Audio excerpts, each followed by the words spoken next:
Hi, everybody. Colton Young here on the Northern Ag Network, bringing you a special edition of our Northern Ag on Demand.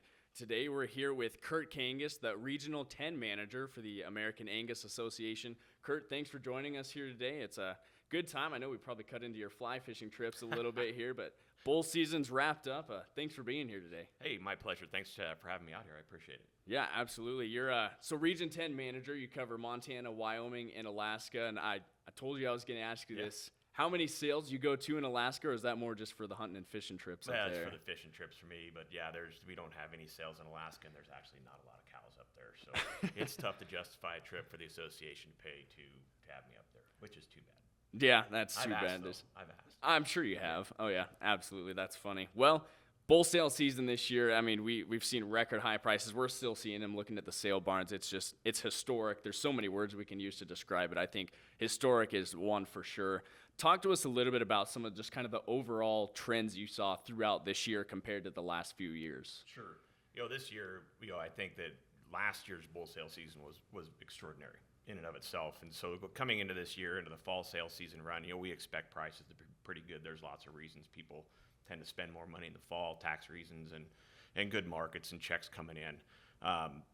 Overall, if you look through fall, through the spring, I think I was pretty surprised that we were up what we were up on average. We were up over $1,000 on average this year compared to last year, which is surprising. And we sold 460 on Angus bull side. We sold 460 more Angus bulls, and almost every breed sold more cattle this year and had record years for them all. So it was pretty exciting for all the producers out there in the country, in Montana and in Wyoming, and it just something I don't think any of us saw coming. Makes it really fun. Yeah, it really does. It's fun to watch all of your reports, and I think that's something that you touched on it a little bit. We're looking into the fall, heading into November, December. We see these sales, and obviously it's a strong time of year. Like you said, people are trying to spend a little bit of money at that time, but then carrying into the later half of the season in March and then into April, and those production sales, they were still really high compared to what they normally are, but we always see kind of a downtrend a little bit towards those later spring months. Why is that? Why are we looking at some of those lower prices there? I think that you go from March is our strongest month of sales in the springtime. December would be our strongest month of sales. Late November to December would be our strongest time for the fall.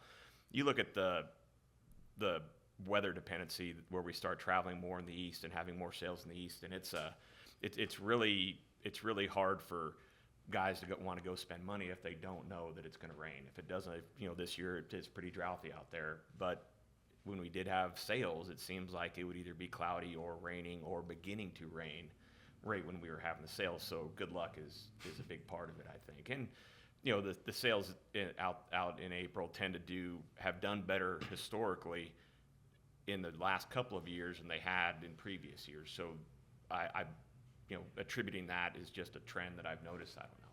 Yeah, and that's one of those, like you said, it normally kind of dips off a little bit towards that season as guys are gearing towards summertime. They're really culling the herds, only keeping what they have to put them out on grazing land. But the whole trend this whole year, it stayed strong all the way through. Yeah. And we were seeing those prices carry through, even very impressive in those slower months most of the time where we see them slow down a little bit.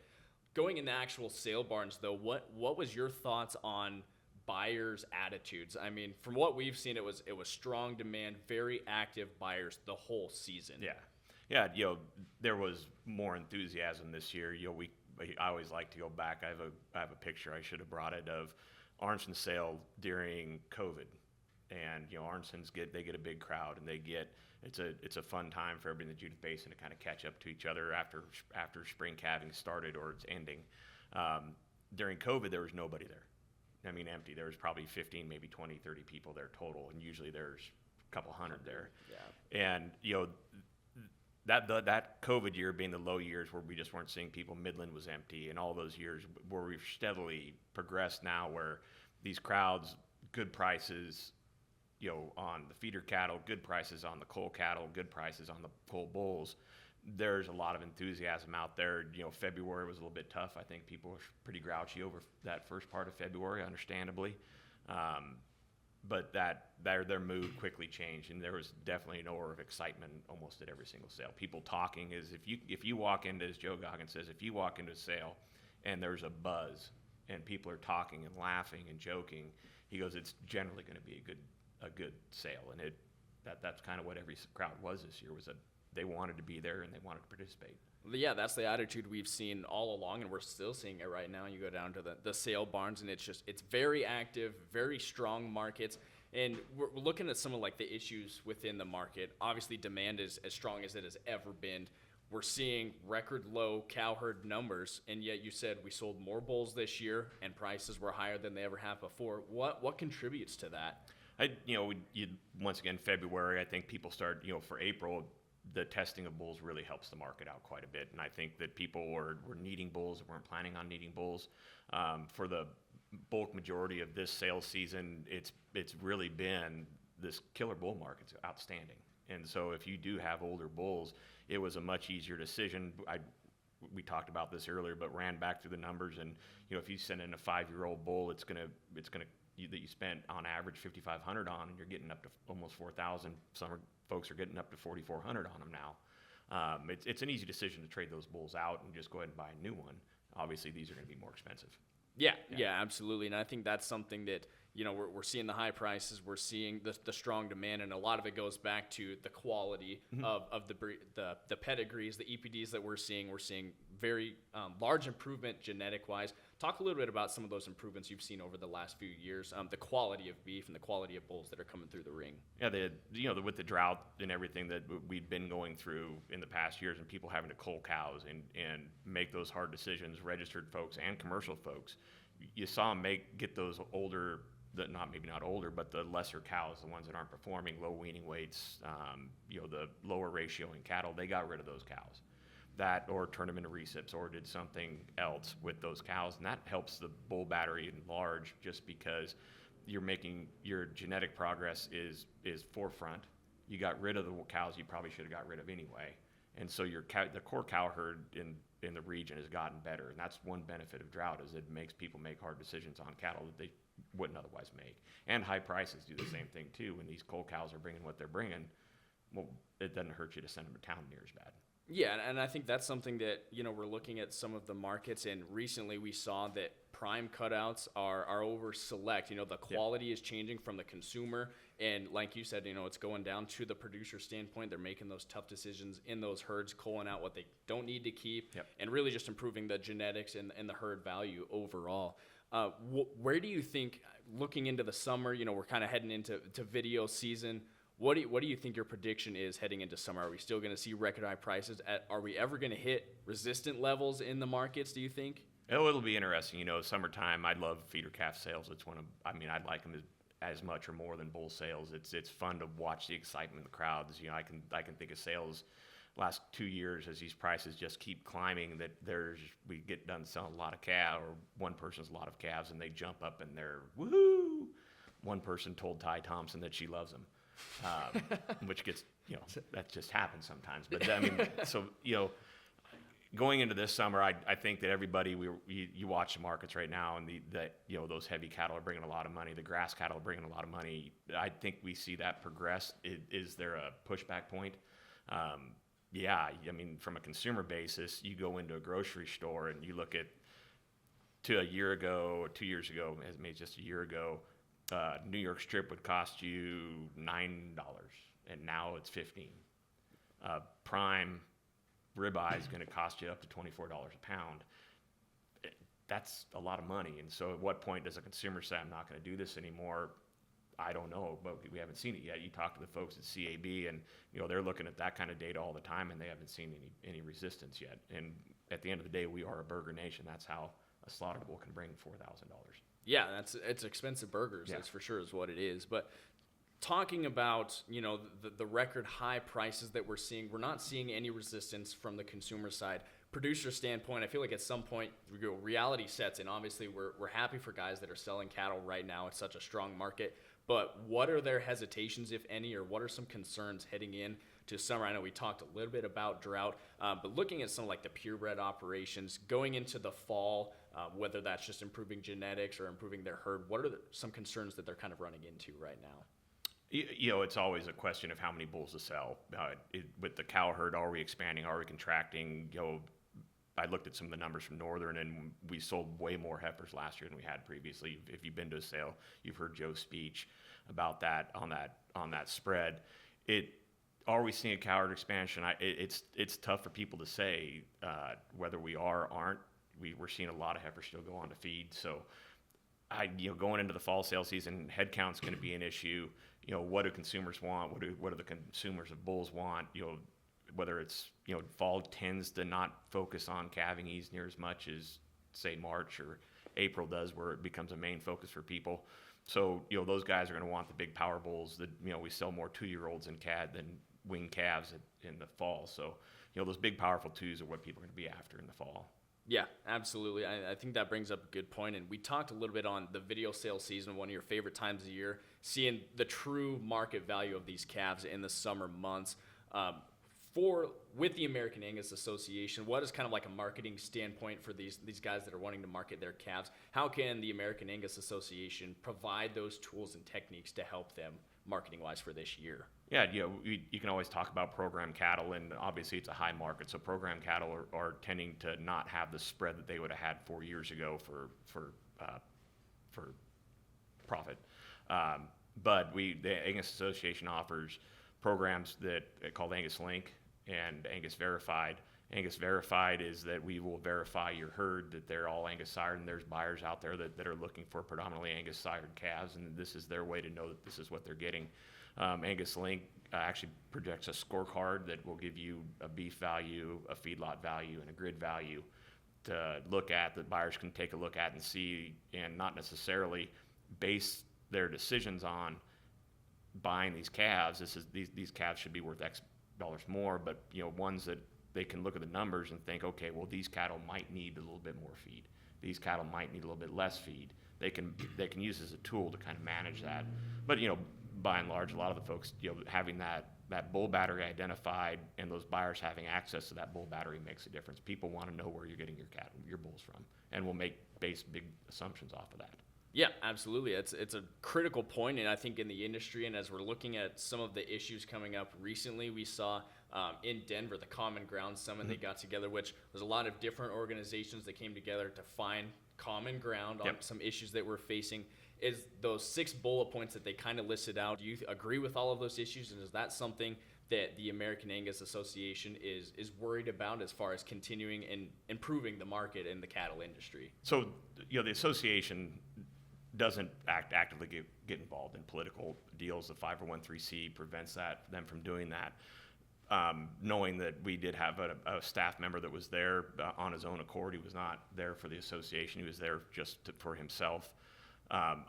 Looking at the bullet points, I've driven, tens of thousands of miles with Joe and have heard this since the inception, from the first meeting that they had way back in Phoenix to this one, and listening to just tossing ideas around with Joe and what needs to be on there, what doesn't need to be on there, what's important to people, and tax relief, death tax, valuations of property, those things are all crucial.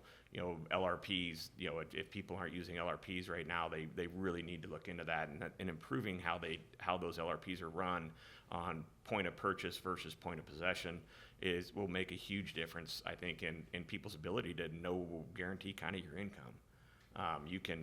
It's an insurance policy, and it really, I do it particularly in these high markets where it does just take one black swan event, and it could all come tumbling down pretty fast.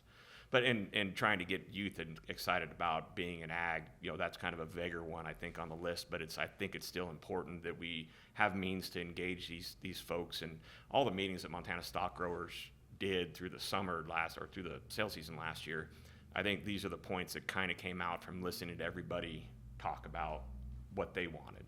So it's really a grassroots deal. It's not one person. It's not one entity that's doing this. LMA funded it, but they said we don't want to be running it. We just want should be a grassroots.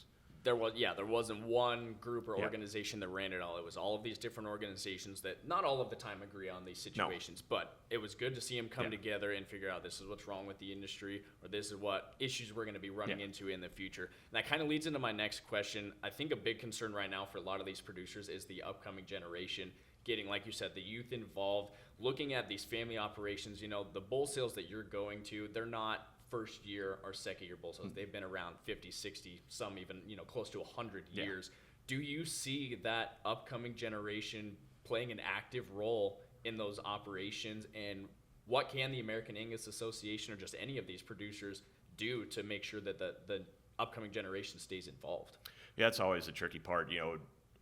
Profitability is number one. That these kids got to see where they can have an income and have a lifestyle that they want off of the ranch, not just going out and working every day, but they want to put money away. And I think that's one of the crucial parts is profitability, which we're seeing right now. That right now it's as good as it's ever been for the cow-calf producer on the registered side or the commercial side. Being able to encourage those kids and provide pathways, mentorship was one of the deals on the list, and people they can talk to outside of their parents, who they might have had all the information that they want from them. Maybe they want to go learn how a different operation does something, which is never a bad idea. I think that all those things combine to kind of help a kid be encouraged to. Financing's a big one. We probably, if you're going to go back and run the ranch, you probably should take a lot of finance classes, because at the end of the day, a lot of it's based off of finance and making good, sound financial decisions. So I think that, on the sales that I go to, almost every single ranch has that next generation that are in college or just out of college, and they're all actively involved, even if they don't live on the ranch currently, that they are. I think of Sitzes, where the girls come home and still help out all the time. Yeah, and I think that's reassuring to a lot of people out there, knowing that they're actively involved, whether they're not on the ground right now at this second. They are making plans, preparing to take that next step into being that leadership position. And it's such a good time, like you mentioned, that the profitability is the key for bringing that upcoming generation. And now we're finally seeing those producers take a little bit of profit. It's it's been a long time coming. It's record high markets where you can't be. You have to be happy for those guys. Oh, you have to. You have to. There's no other way around it. We'll kind of lighten the mood here a little bit. Talk about your summer schedule. I know, obviously, we said video season is coming up. What are the summer months? What are you looking forward to? I know we've got the Angus Tour coming up as well. Talk a little bit about the next few months through the American Angus Association. Yeah, the summer months, we have a staff meeting next week to go back to, and it's a chance for all the RMs from the different regions to get together, and it's a good chance to catch up on, during sales season, we're all going different directions, 13 of us, and it's a good chance for us all to get kind of together and talk about the seasons. What have we seen? What are the concerns out there in the country? And talk to the other people at the office face to face, and that's always the most effective way to communicate things. So we have that, and then I go to board meeting for the Angus board in June, and then the summertime video sales will chew up a lot of the end part of June through July. Then we got some fairs and some shows to go to. I got to go to the National Junior Show in Tulsa, Oklahoma, so I'm going to find out what it's like to really be hot and uncomfortable is what I'm guessing. With humidity is not my favorite thing. And then we'll start rolling into the Montana Angus tours coming up. It's a week and a half later, 2 weeks later this year, I guess, than it was last year. It'll be September 30th to October 2nd, basing out of Butte, Montana, which, anybody that's out there, I guess most Montanans know about Butte, but if somebody outside of the Montana area hears about Butte, it is a fascinating town just to go walk around, and you can spend a day or two in the history of Montana that exists there. It's extraordinary. So I'm pretty excited about that. My grandmother's actually also born in Butte too. Oh, that's awesome. Yeah. Butte, America. America. I'm a Tech alum, so gotta love Butte. Well, not everybody can be a Bobcat. Now, I'm like an honorary member. I've got to be an honorary member. I spent a lot of time down there. Yeah.